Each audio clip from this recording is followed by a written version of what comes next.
வணக்கம். பொதிகை செய்திகளுக்காக பழனிசாமி. தலைப்புச் செய்திகள். தமிழகத்தில் மக்களவைக்கான தேர்தல் பிரச்சாரம் நாளை மாலையுடன் நிறைவடைகிறது. இறுதிக்கட்ட வாக்கு சேகரிப்பில் அரசியல் தலைவர்கள் தீவிரம்.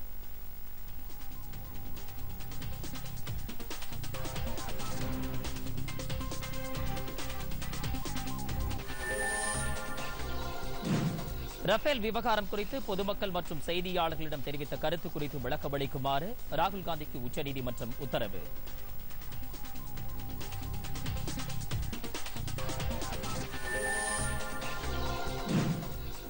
அனைவருக்கும் வீடுகள் கிடைக்க மத்திய மாநில அரசுகள் நடவடிக்கைகளை மேற்கொண்டுள்ளன.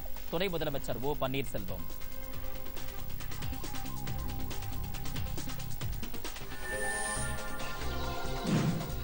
தேர்தல் வாக்குறுதிகளை பிஜேபி அரசு நிறைவேற்றவில்லை. திமுக தலைவர் மு க ஸ்டாலின்.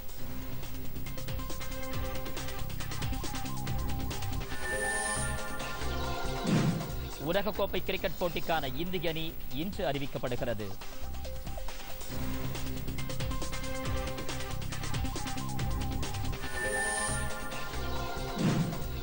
ஐபிஎல் கிரிக்கெட் போட்டி பெங்களூரு மும்பை அணிகள் இன்று மோதல்.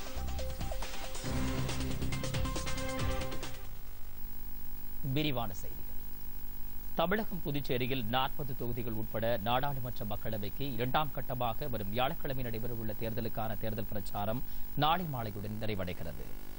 13 மாநிலங்கள் மற்றும் யூனியன் பிரதேசங்கள் அடங்கிய 97 மக்களவை தொகுதிகளில் இரண்டாம் கட்ட தேர்தல் வரும் வியாழக்கிழமை நடைபெறுகிறது. இதனையொட்டி தமிழகம் உட்பட இந்த தொகுதிகளில் அரசியல் கட்சிகளின் தலைவர்கள் தீவிர தேர்தல் பிரச்சாரத்தில் ஈடுபட்டுள்ளனர்.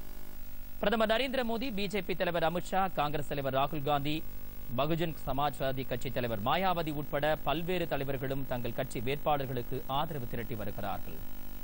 இரண்டாம் கட்ட தேர்தலில் வாக்குப்பதிவுக்கான அனைத்து ஏற்பாடுகளும் செய்யப்பட்டுள்ளன.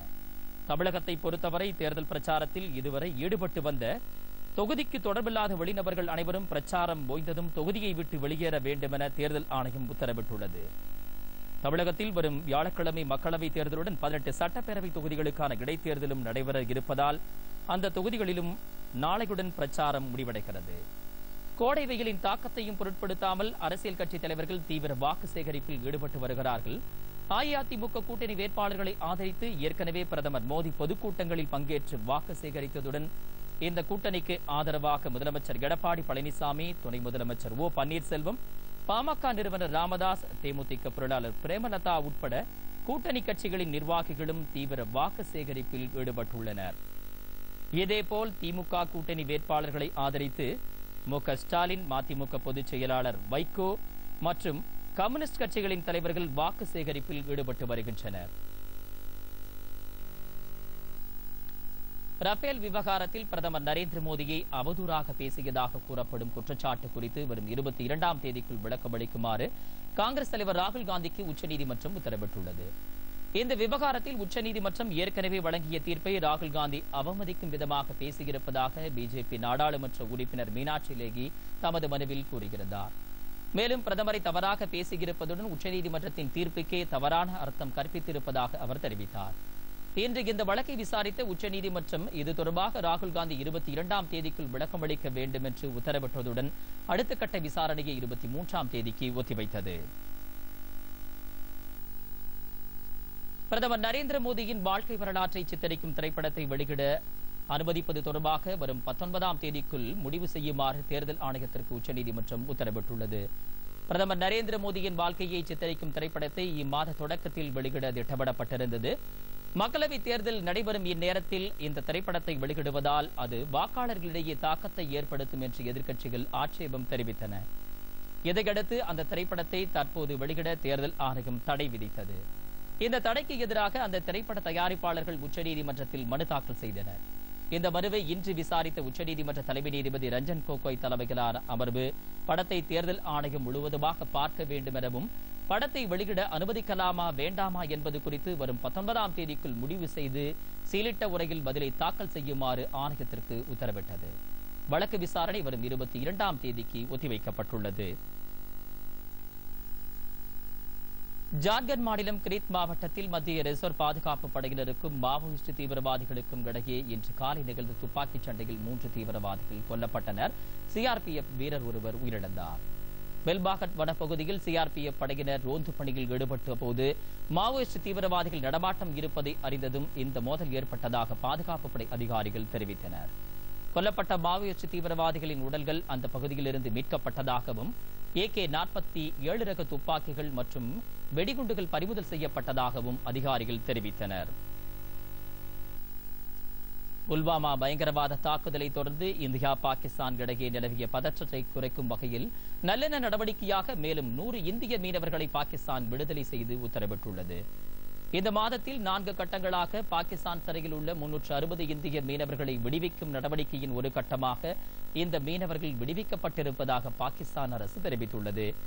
ஏற்கனவே கடந்த 7ஆம் தேதி 100 இந்திய மீனவர்கள் விடுதலை செய்யப்பட்ட நிலையில் தற்போது மேலும் 100 மீனவர்கள் கராச்சியின் மாலிர் சிறையிலிருந்து விடுவிக்கப்பட்டுள்ளனர். அவர்கள் ரயில் மூலம் லாகூர் அழைத்து வரப்பட்டு வாகா எல்லையில் இன்று இந்திய அதிகாரிகளிடம் ஒப்படைக்கப்படுவார்கள் என்று பாகிஸ்தான் அரசு தெரிவித்துள்ளது. பல்வேறு காலகட்டங்களில் இந்த மீனவர்கள் இந்திய கடல் எல்லையை மீறி பாகிஸ்தான் கடல் பகுதியில் மீன்பிடித்த போது கைது செய்யப்பட்டவர்கள் என்பது குறிப்பிடத்தக்கது. வரும் 22ஆம் தேதி மேலும் 100 இந்திய மீனவர்களும், வரும் 29ஆம் தேதி 55 மீனவர்கள் மற்றும் 5 சிறை கைதிகளும் விடுவிக்கப்பட இருப்பதாக பாகிஸ்தான் அரசு வட்டார தகவல்கள் தெரிவிக்கின்றன. டிக்டாக் செயலிக்கு தடை விதிக்க கோரி சென்னை உயர்நீதிமன்ற மதுரை கிளை பிறப்பித்த உத்தரவை நீக்க உச்சநீதிமன்றம் மறுத்துவிட்டது. டிக்டாக் செயலியினால் இளைஞர்கள் தவறான பாதைக்கு செல்வதாகவும் சமூகத்தில் அதிக பிரச்சனைகள் ஏற்படுவதாகவும் எழுந்த புகாரை அடுத்து அந்த செயலிக்கு தடை விதிக்கும் வழிமுறைகளை மேற்கொள்ள வேண்டும் என சென்னை உயர்நீதிமன்றத்தின் மதுரை கிளை கடந்த 3ஆம் தேதி உத்தரவிட்டது. இதை எதிர்த்து அந்த செயலியை உருவாக்கி அறிமுகப்படுத்திய சீனாவைச் சேர்ந்த பைட் டான்ஸ் நிறுவனம் உச்சநீதிமன்றத்தில் மனு தாக்கல் செய்தது. அதில் டிக்டாக் செயலியை 100 கோடிக்கும் அதிகமானவர்கள் பதிவிறக்கம் செய்துள்ளதாகவும் தங்கள் தரப்பு வாதத்தை கேட்காமலேயே சென்னை உயர்நீதிமன்றம் இந்த உத்தரவை பிறப்பித்துள்ளது என்றும் குறிப்பிடப்பட்டிருந்தது. இந்த மனுவை அவசர வழக்காக விசாரிக்க வேண்டும் எனவும் மனுதாரர் சார்பில் கோரிக்கை விடுக்கப்பட்டிருந்தது. இந்த மனுவை விசாரித்த உச்சநீதிமன்ற தலைமை நீதிபதி ரஞ்சன் கோகோய் தலைமையிலான அமர்வு இதனை அவசர வழக்காக விசாரிக்க மறுப்பு தெரிவித்தது. இந்நிலையில் இந்த மனுவை இன்று மீண்டும் விசாரித்த உச்சநீதிமன்றம் சென்னை உயர்நீதிமன்றத்தின் தடையை நீக்க மறுத்துவிட்டது. இனி வருவது தேர்தல் செய்திகள்.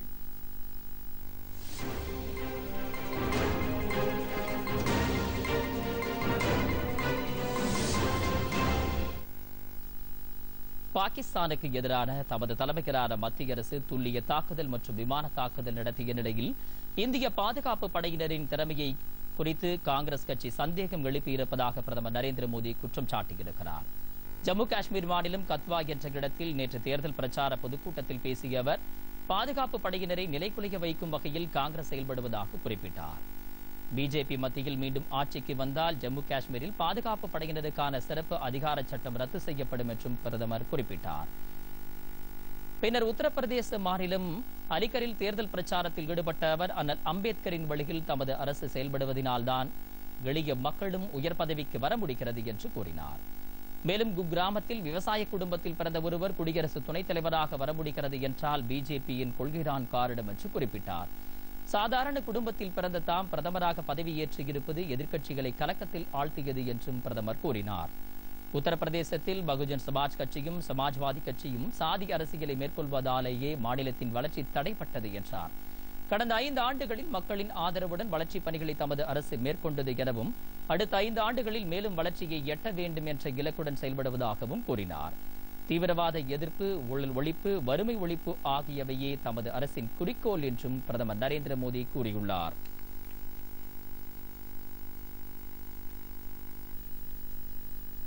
காங்கிரஸ் கட்சித் தலைவர் ராகுல் காந்தி இன்று உத்தரப்பிரதேச மாநிலம் பதேபூர் சிக்கில் இன்று நடைபெற்ற தேர்தல் பிரச்சார பொதுக்கூட்டத்தில் பங்கேற்று உரையாற்றினார். இதே கூட்டத்தில் காங்கிரஸ் பொதுச் செயலாளர் பிரியங்கா காந்தியும் பங்கேற்று பேசினார். முன்னதாக நேற்று கர்நாடக மாநிலம் கோலார், சித்ரதுர்கா ஆகிய இடங்களில் நடைபெற்ற தேர்தல் பிரச்சார பொதுக்கூட்டங்களில் பேசிய காங்கிரஸ் தலைவர் ராகுல் காந்தி மதசார்பற்ற ஜனதாதள வேட்பாளருக்கு ஆதரவாக வாக்கு சேகரித்தார். நாடு முழுவதும் உள்ள 20% ஏழை மக்களுக்கு ஆண்டுதோறும் பண உதவி வழங்கும் வகையில் காங்கிரஸ் கட்சியின் தேர்தல் அறிக்கை அமைந்திருப்பதாக கூறினார். நாடு முழுவதும் காலியாக உள்ள 22 லட்சம் அரசு பணியிடங்கள் காங்கிரஸ் ஆட்சிக்கு வந்தவுடன் முழுவதுமாக நிரப்பப்படும் என்று அவர் கூறினார். இன்று மாலை கேரளா செல்லும் ராகுல் காந்தி கொல்லம், பட்டணம் திட்டா, ஆலப்புழா உள்ளிட்ட இடங்களில் நாளை பிரச்சாரம் மேற்கொள்கிறார். நாளை மறுநாள் கண்ணூர், காசர்கோடு, கோழிக்கோடு ஆகிய இடங்களில் பிரச்சாரத்தில் ஈடுபடுகிறார். அதைத் தொடர்ந்து அன்றைய தினம் தாம் போட்டியிடும் வயநாடு தொகுதிக்கும் சென்று அவர் பிரச்சாரம் மேற்கொள்ள உள்ளார். தமிழகத்தில் அஇஅதிமுக கூட்டணி சார்பில் மத்திய சென்னை தொகுதியில் போட்டியிடும் பாமக வேட்பாளரை ஆதரித்து மத்திய அமைச்சர் ஸ்மிருதி இரானி வாக்கு சேகரித்தார். அப்போது பேசிய அவர், தமிழகத்தின் வளர்ச்சி திட்டங்களுக்காக மத்திய அரசு கடந்த 5 ஆண்டுகளில் 5 லட்சம் கோடி ரூபாய்க்கும் மேல் நிதி ஒதுக்கி பல்வேறு பணிகள் முடிக்கப்பட்டுள்ளதாக தெரிவித்தார். மேலும் தமிழகத்தில் அஇஅதிமுக அரசு மத்திய அரசுடன் இணைந்து இணக்கமாக செயல்பட்டு வருவதாகவும் அதன் மூலம் தேவையான திட்டங்கள் நிறைவேற்றப்பட்டுள்ளதாகவும் கூறினார். அனைவருக்கும் வீடுகள் கிடைக்க மத்திய மாநில அரசுகள் நடவடிக்கை எடுத்து வருவதாக அஇஅதிமுக ஒருங்கிணைப்பாளரும் துணை முதலமைச்சருமான ஓ பன்னீர்செல்வம் கூறியுள்ளார். திண்டுக்கல் மாவட்டம் நத்தத்தில் இன்று பிரச்சாரம் மேற்கொண்ட அவர், மக்களுக்கு தேவையான நலத்திட்டங்களை தொடர்ந்து அஇஅதிமுக அரசு நிறைவேற்றி வருகிறது என்றார். வீடில்லாத அனைவருக்கும் காங்கிரீட் வீடுகள் கட்டித்தரப்படும் என்றும் இதற்காக மத்திய மாநில அரசுகள் நடவடிக்கைகளை மேற்கொண்டு வருகின்றன என்றார். ஜல்லிக்கட்டுக்கு விதிக்கப்பட்ட தடையை நீக்கி அதற்கு அனுமதி அளிக்க பிரதமர் நரேந்திர மோடி நடவடிக்கை எடுத்ததாகவும் அவர் குறிப்பிட்டார். தேர்தல் வாக்குறுதிகளை பிஜேபி அரசு நிறைவேற்றவில்லை என்று திமுக தலைவர் மு.க.ஸ்டாலின் குற்றம் சாட்டியுள்ளார். காஞ்சிபுரம் மாவட்டம் திருப்போரூரில் இன்று தேர்தல் பிரச்சாரத்தில் ஈடுபட்ட அவர், தற்போதைய மத்திய மாநில அரசுகளின் செயல்பாடுகளால் விவசாயிகளும் வணிகர்களும் அதிக அளவில் பாதிக்கப்பட்டுள்ளனர் என்றார்.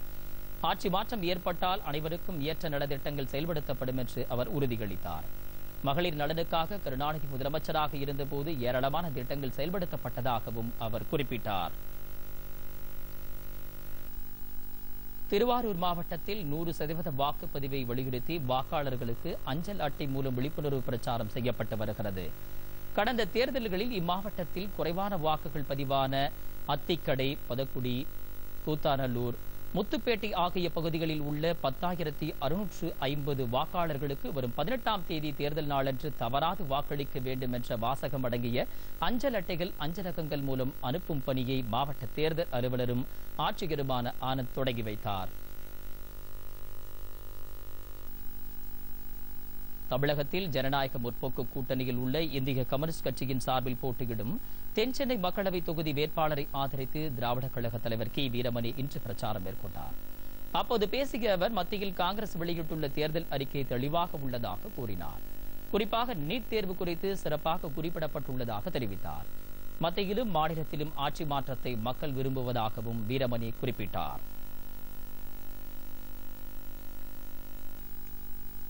கடந்த நாடாளுமன்ற தேர்தலின் போது பிஜேபி அளித்த வாக்குறுதிகள் நிறைவேற்றப்படவில்லை என்று தமிழ்நாடு காங்கிரஸ் கமிட்டி தலைவர் கே.எஸ். அழகிரி குற்றம் சாட்டியுள்ளார். இதுகுறித்து இன்று அவர் வெளியிட்டுள்ள அறிக்கையில், பிஜேபி ஆட்சியில் 45 ஆண்டுகளில் இல்லாத அளவிற்கு வேலையில்லா திண்டாட்டம் அதிகரித்திருப்பதாகவும், வேலைவாய்ப்பு அலுவலகங்களில் கடந்த ஆண்டு ஜூன் மாத நிலவரப்படி 4,27 லட்சம் பேர் பதிவு செய்து காத்திருப்பதாகவும் கூறியுள்ளார்.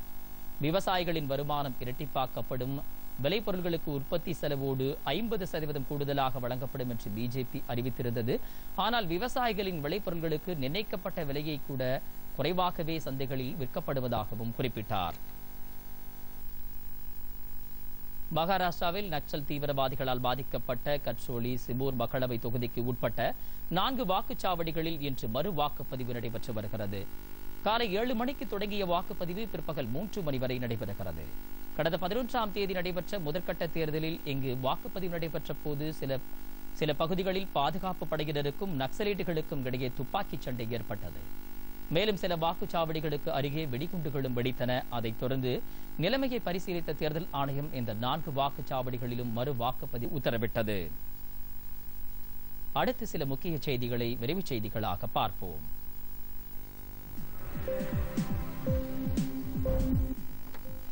முன்னாள் பிரதமர் ராஜீவ்காந்தி கொலை வழக்கில் ஆயுள் தண்டனை அனுபவித்து வரும் நளினி தமக்கு 6 மாதம் பரோல் வழங்க கோரி தாக்கல் செய்துள்ள மனுவுக்கு ஜூன் மாதம் 11ஆம் தேதிக்குள் பதிலளிக்குமாறு சென்னை உயர்நீதிமன்றம் தமிழக அரசுக்கு உத்தரவிட்டுள்ளது. லண்டனில் உள்ள தமது மகளின் திருமண ஏற்பாட்டை கவனிப்பதற்காக 6 மாதங்கள் பரோல் வழங்கவும் நேரில் ஆஜராகி வாதிடவும் நளினி மனு தாக்கல் செய்துள்ளார்.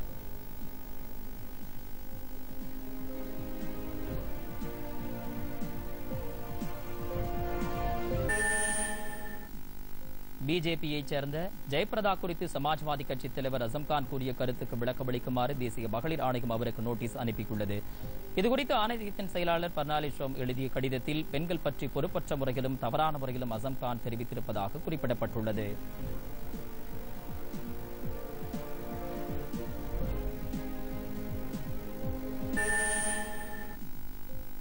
ஜம்மு காஷ்மீர் மாநிலம் புல்வாமா மாவட்டத்தில் லேத்போரா கிராமத்தில் கடந்த 2017ஆம் ஆண்டு மத்திய ரிசர்வ் காவல் படையினர் மீது நடத்தப்பட்ட தீவிரவாத தாக்குதலில் தொடர்புடைய 5வது குற்றவாளி இர்ஷத் அகமது ரேஷியை தேசிய புலனாய்வு முகமை கைது செய்துள்ளது.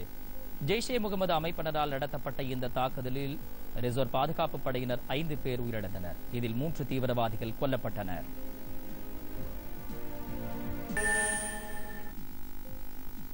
ஜம்மு காஷ்மீர் மாநிலத்தில் ரோந்து பணியில் ஈடுபட்டிருந்த ராணுவ அதிகாரி பள்ளத்தில் விழுந்து உயிரிழந்தார்.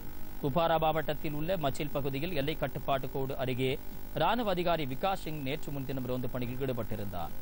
அப்போது அவர் எதிர்பாராத வகையில் பள்ளத்தில் விழுந்து படுகாயமடைந்தார். உடனடியாக மருத்துவமனைக்கு கொண்டு செல்லப்பட்ட அவர் சிகிச்சை பலனின்றி உயிரிழந்தார்.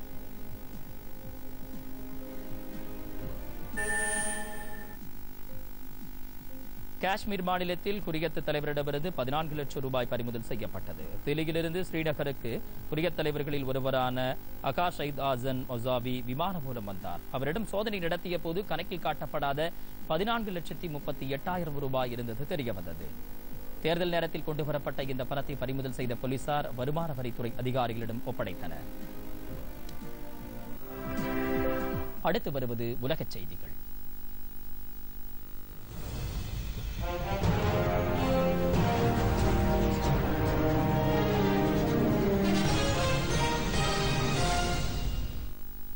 சோமாலியாவில் IS தீவிரவாத அமைப்பினருக்கு எதிராக நடத்தப்பட்ட வான்வழி தாக்குதலில் IS அமைப்பின் 2ஆம் நிலை கமாண்டர் ஒருவர் கொல்லப்பட்டார். இந்த தகவலை சோமாலிய பாதுகாப்பு அமைச்சர் உறுதிப்படுத்தியுள்ளார். ஹரிரியோ கிராமத்திற்கு அருகே இந்த தாக்குதல் நடைபெற்றதாகவும் ஹக்கீம் தோகோப் என்ற IS கமாண்டர் உதவியாளருடன் காரில் சென்று கொண்டிருந்த போது அரசு படையினர் தாக்குதலில் கொல்லப்பட்டதாகவும் அவர் தெரிவித்தார். அமெரிக்காவில் தயாரிக்கப்பட்டு வரும் உலகின் மிகப்பெரிய விமானமான ஸ்டாக் சேலஞ்ச் முதன்முறையாக சோதனை முறையில் பறக்கவிடப்பட்டுள்ளது. அமெரிக்காவின் தனியார் நிறுவனமான ஸ்கேல்டு காம்பனிஸ் உலகின் மிகப்பெரிய விமானத்தை உருவாக்கி வருகிறது.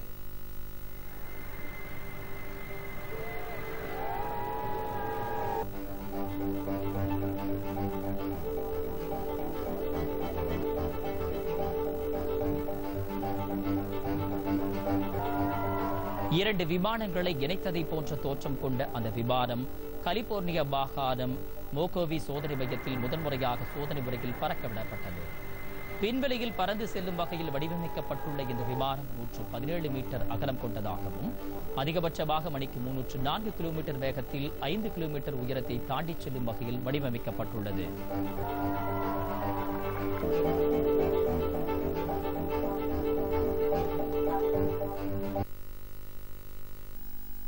பாலஸ்தீனத்தில் பிரதமர் முகமது செட்யாப் தலைமையிலான புதிய அரசுக்கு அமெரிக்கா வாழ்த்து தெரிவித்துள்ளது.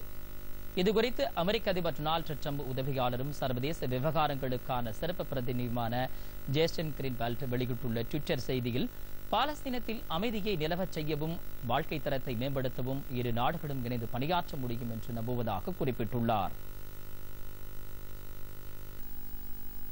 அமெரிக்காவின் டெக்சாஸ் மாகாணத்தில் வீசிய பலத்த சூறாவளி காரணமாக கடும் சேதம் ஏற்பட்டுள்ளது.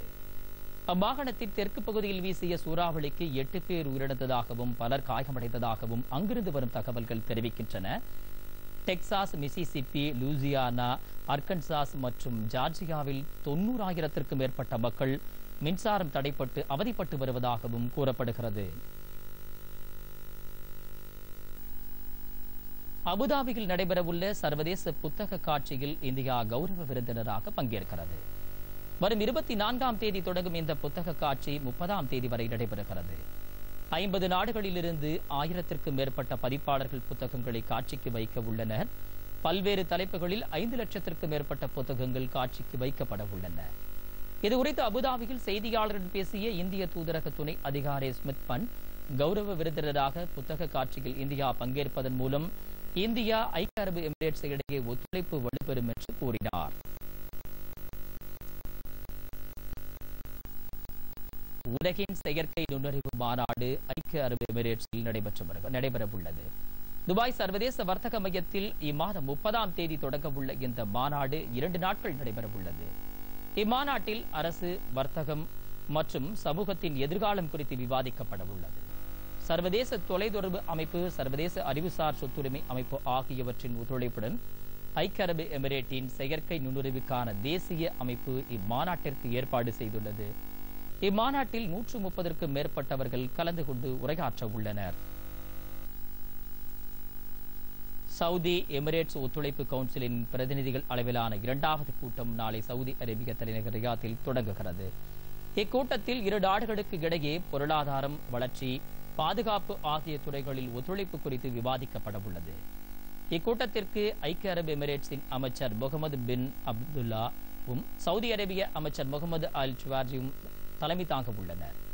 சேவை, நிதிச்சந்தை, சுற்றுலா, விமான போக்குவரத்து, தொழில் முனைவோர், சுங்கத்துறை மற்றும் பாதுகாப்பு ஆகியவற்றில் கூட்டு நடவடிக்கை குறித்து இந்த கூட்டத்தில் ஆய்வு செய்யப்படும் என்று தெரிகிறது. சிரியாவின் அலப்போ நகரில் தீவிரவாத அமைப்பான ஜிகாதி படைகளுக்கு நடத்திய ஏவுகணை தாக்குதலில் 11 பேர் உயிரிழந்தனர், 11 பேர் காயமடைந்தனர். பிரிட்டனைச் சேர்ந்த சிரியாவுக்கான மனித உரிமை கண்காணிப்பாளர் இத்தகவலை தெரிவித்துள்ளார். கடந்த 2016ஆம் ஆண்டு அரசு படைகள் அலப்போ நகரத்தை தீவிரவாதிகளின் ஆதிக்கத்திலிருந்து மீட்ட பிறகு அந்நகரின் மீது தொடர்ந்து தாக்குதல் நடத்தப்பட்டு வருகிறது. இனி வருவது வணிகச் செய்திகள்.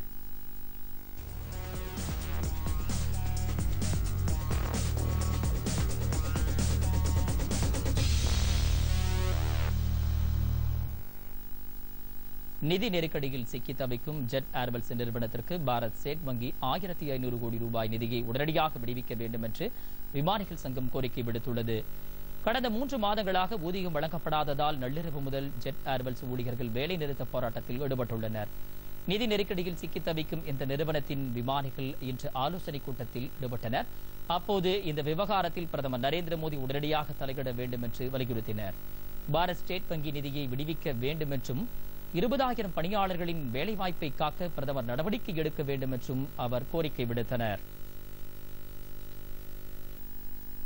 பங்குச்சந்தைகள் இன்று ஏற்றத்துடன் தொடங்கின. மும்பை பங்குச்சந்தை தற்போது சென்செக்ஸ் 133 புள்ளிகள் அதிகரித்து 38,900 புள்ளிகளாக உள்ளது. தேசிய பங்குச்சந்தையான நிப்டியும் 43 புள்ளிகள் அதிகரித்து 11,687 புள்ளிகளாக காணப்படுகிறது. அமெரிக்க டாலருக்கு நிகரான இந்திய ரூபாயின் மதிப்பு 8 காசுகள் குறைந்து 69 ரூபாய் 24 காசாக உள்ளது.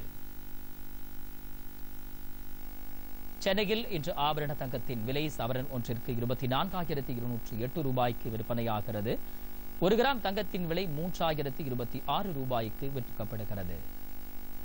பார்வெல்லியின் விலை 40,200 ரூபாயாகவும் 1 கிராம் 40 ரூபாய் 20 காசாகவும் உள்ளது.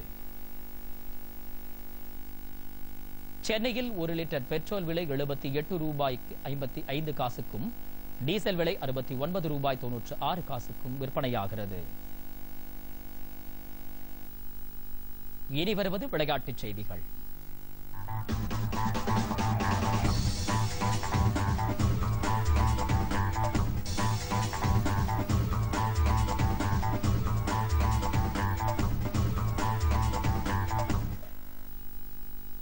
இங்கிலாந்தில் அடுத்த மாதம் தொடங்க உள்ள ICC உலகக்கோப்பை ஒருநாள் கிரிக்கெட் போட்டித் தொடரில் பங்கேற்க உள்ள இந்திய அணி இன்று அறிவிக்கப்பட உள்ளது.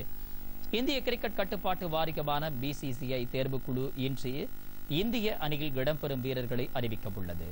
தேர்வுக்குழுவின் தலைவர் MSK பிரசாத், பயிற்சியாளர் ரவி சாஸ்திரி, கேப்டன் விராட் கோலி ஆகியோர் ஆலோசனை நடத்திய பின் இந்திய அணியில் இடம்பெறுவோர் பட்டியல் வெளியிடப்பட உள்ளது.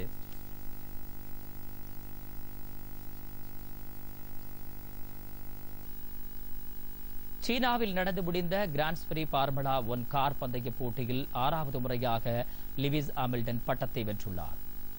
2ஆம் இடத்தில் உள்ள வால்ட்ரி பர்ட்ஸ் இந்த போட்டியில் வெற்றி கொண்டு பார்முலா 1 கார் பந்தய போட்டியில் 1000வது வெற்றியை பெற்றுள்ளார்.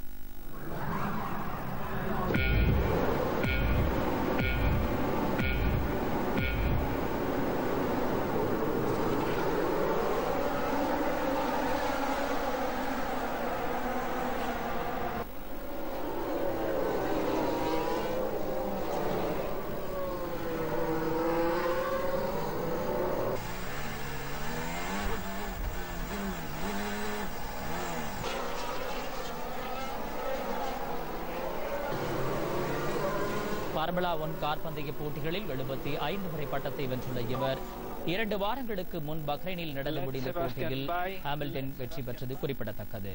பார்முலா 1 கார் பந்தய போட்டிகளில் இவருக்கு அடுத்தபடியாக வால்டரி பொட்டாசிம், அவருக்கு அடுத்தபடியாக செபஸ்டியன் விட்டல் உள்ளனர். முதன்முறையாக செபஸ்டியன் விட்டல் பார்முலா 1 கார் பந்தய போட்டிகளில் 3ஆம் இடத்தை பெற்றுள்ளார். எத்தியோப்பியா நாட்டில் மராத்திய ஓட்டப்பந்தய வீரரான கிலிட்டி புர்கா 2019ஆம் ஆண்டிற்கான பாரிஸ் மாரத்தான் போட்டியில் வெற்றி பெற்றுள்ளார். பெண்கள் பிரிவில் இவர் வெற்றி பெற்றுள்ளது குறிப்பிடத்தக்கது. ஆண்கள் பிரிவில் அதே நாட்டைச் சேர்ந்த அப்ராவ் மிலாவ் வெற்றி பெற்றுள்ளார். நேற்று நடந்து முடிந்த 43வது பாரிஸ் மாரத்தான் போட்டியில் 60,000 ஓட்டப்பந்தய வீரர்கள் பிரான்ஸ் நாட்டு தலைநகர் பாரிஸில் பங்கேற்றனர். ஆண்கள் பிரிவில் முதலிடம் பிடித்த மிலாவ் பந்தய தூரத்தை 2 மணி நேரம் 7 நிமிடம் 50 வினாடிகளில் கடந்தார். பெண்கள் பிரிவில் பொர்கா இதே தூரத்தை 2 மணி நேரம் 22 நிமிடம் 48 வினாடிகளில் கடந்தார். 2 முறை பட்டத்தை வென்ற கென்யாவின் பால் லோன்யன் கட்டா 3ஆம் இடத்தை பிடித்தார். சக்கர நாற்காலி பிரிவில் ஜூலியன் கசோலி 3வது முறையாக இந்த பட்டத்தை வென்றுள்ளார். இவர் போட்டி தூரத்தை 1 மணி நேரம் 36 நிமிடம் 57 வினாடிகளில் கடந்தார். பாரிஸ் மாரத்தான் ஓட்டப்பந்தய உலகளவில் மிகவும் புகழ்பெற்ற ஒரு போட்டியாகும். IPL கிரிக்கெட் போட்டியில் மும்பையில் இன்றிரவு 8 மணிக்கு தொடங்கும் ஆட்டத்தில் பெங்களூரு அணி மும்பை அணியை எதிர்கொள்கிறது. நேற்று நடைபெற்ற ஆட்டங்களில் கொல்கத்தாவை வீழ்த்தி சென்னை அணியும், ஐதராபாத்தை வீழ்த்தி தில்லி அணியும் வெற்றி பெற்றன. நேற்றிரவு ஐதராபாத்தில் நடைபெற்ற 2வது ஆட்டத்தில் முதலில் பேட் செய்த தில்லி அணி நிர்ணயிக்கப்பட்ட 20 ஓவரில் 7 விக்கெட் இழப்பிற்கு 155 ரன் எடுத்தது. 156 ரன் என்ற இலக்குடன் பின்னர் களமிறங்கிய ஐதராபாத் அணி 18.5 ஓவரில் 116 ரன்னுக்கு ஆட்டமிழந்தது. முன்னதாக கொல்கத்தாவில் நடைபெற்ற முதல் போட்டியில் சென்னை அணி 5 விக்கெட் வித்தியாசத்தில் கொல்கத்தா அணியை வென்றது. முதலில் விளையாடிய கொல்கத்தா அணி நிர்ணயிக்கப்பட்ட 20 ஓவரில் 8 விக்கெட் இழப்பிற்கு 161 ரன் எடுத்தது. அதைத் தொடர்ந்து 162 ரன் என்ற இலக்குடன் விளையாடிய சென்னை அணி 2 பந்துகள் எஞ்சியிருந்த நிலையில் வெற்றி இலக்கை எட்டியது. அமெரிக்காவின் பிரபல கோல்ஃப் வீரரான டைகர் வுட்ஸ் 5வது முறையாக மாஸ்டர் பட்டத்தை வென்றுள்ளார். அவர் பெற்றுள்ள 15வது பட்டம் இதுவாகும். கடந்த சில ஆண்டுகளாக கோல்ஃப் போட்டிகளில் சோபிக்காத டைகர் வுட்ஸ் 11 ஆண்டுகளுக்கு பிறகு இந்த பட்டத்தை வென்றிருக்கிறார்.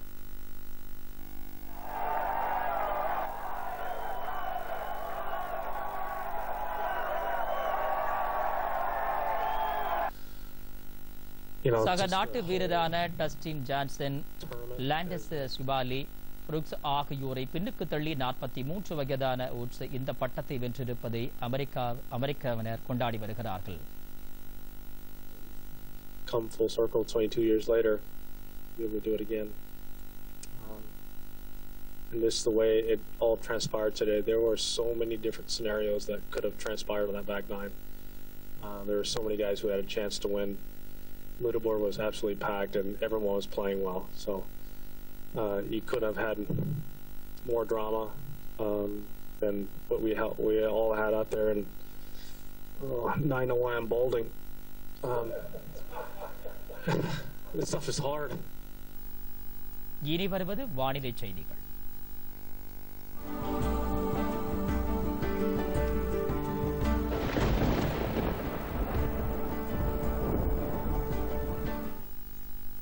தமிழகம் புதுச்சேரியில் இன்று வறண்ட வானிலையே நிலவும் எனவும் நாளை ஓரிரு இடங்களில் லேசான மழை பெய்யக்கூடும் எனவும் சென்னை வானிலை ஆய்வு மையம் தெரிவித்துள்ளது. தமிழகத்தின் பெரும்பாலான பகுதிகளில் வெப்பநிலை இயல்பை விட 2 முதல் 4 டிகிரி செல்சியஸ் அளவிற்கு அதிகரித்து காணப்படும் என்று அந்த மையம் இன்று வெளியிட்டுள்ள அறிக்கையில் தெரிவித்துள்ளது. சென்னையை பொறுத்தவரை வானம் பொதுவாக மேகமூட்டத்துடன் காணப்படும் என்றும் அதிகபட்ச வெப்பநிலை 36 டிகிரி செல்சியஸாகவும் குறைந்தபட்சம் 27 டிகிரி செல்சியஸாகவும் பதிவாகும் என்றும் வானிலை ஆய்வு மையம் கூறியுள்ளது. கடந்த 24 மணி நேரத்தை பொறுத்தவரை சேலத்தில் 41 டிகிரி செல்சியஸ் வெப்பநிலை பதிவானதாக அந்த மையம் தெரிவித்துள்ளது. உலகின் பல்வேறு பகுதிகளில் நடைபெற்ற சில நிகழ்ச்சிகளின் தொகுப்பை பார்ப்போம். பிரேசிலில் மோட்டார் இல்லாத கார்களுக்கான பந்தயம் பார்வையாளர்களை கவர்ந்தது. பிரேசில் தலைநகர் சாவ் பாலோவில் நடைபெற்ற இந்த பந்தயத்தில் 70 பேர் கலந்து கொண்டனர். மோட்டார் இல்லாமல் புத்தாக்க முறையில் வடிவமைக்கப்பட்ட கார்களை போட்டியாளர்கள் உந்து விசை மூலம் இயக்கினர். எகிப்தின் மம்மி போன்ற கருத்துருக்கள் அடிப்படையில் உருவாக்கப்பட்ட இந்த கார்கள் பார்வையாளர்களை உற்சாகத்தில் ஆழ்த்தின.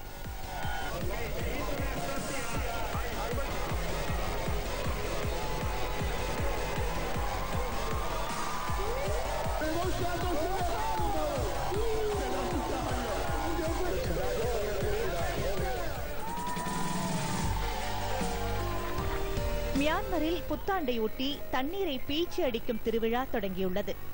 மியான்மரில் புத்தாண்டு தினத்தையொட்டி பிரபலமான இந்த திருவிழா நேற்று முன்தினம் தொடங்கியது. முதல் முறையாக ஏரி பகுதியில் நடைபெற்று வரும் இந்த விழாவில் கலந்து கொண்டவர்கள் மீது தண்ணீர் தெளிக்கப்படுகிறது. படகுகள் மூலம் ஏராளமானோர் இந்த விழாவில் கலந்து கொண்டு உற்சாகமடைந்தனர். நாளை வரை இந்த விழா நடைபெற உள்ளது.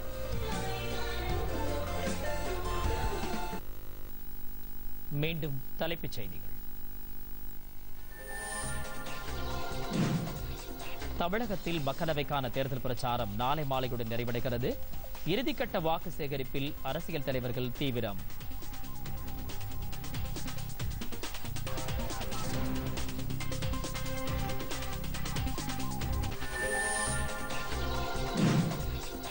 ரஃபேல் விவகாரம் குறித்து பொதுமக்கள் மற்றும் செய்தியாளர்களிடம் தெரிவித்த கருத்து குறித்து விளக்கமளிக்குமாறு ராகுல் காந்திக்கு உச்சநீதிமன்றம் உத்தரவு.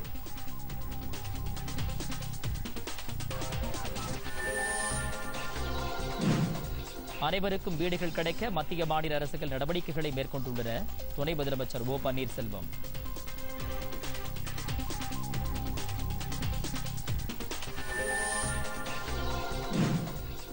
தேர்தல் வாக்குறுதிகளை பிஜேபி அரசு நிறைவேற்றவில்லை. திமுக தலைவர் மு க ஸ்டாலின்.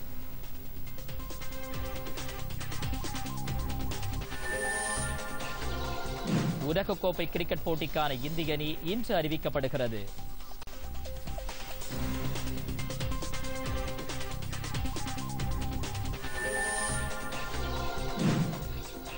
ஐபிஎல் கிரிக்கெட் போட்டி பெங்களூரு மும்பை அணிகள் இன்று மோதல். பொதிகை செய்திகளை யூடியூபில் தமிழ் நியூஸ் தூர்தர்ஷன் என்ற சேனலிலும், ட்விட்டரில் Tamil news Doordarshan @DD news Chennai என்ற பக்கத்திலும் காணலாம்.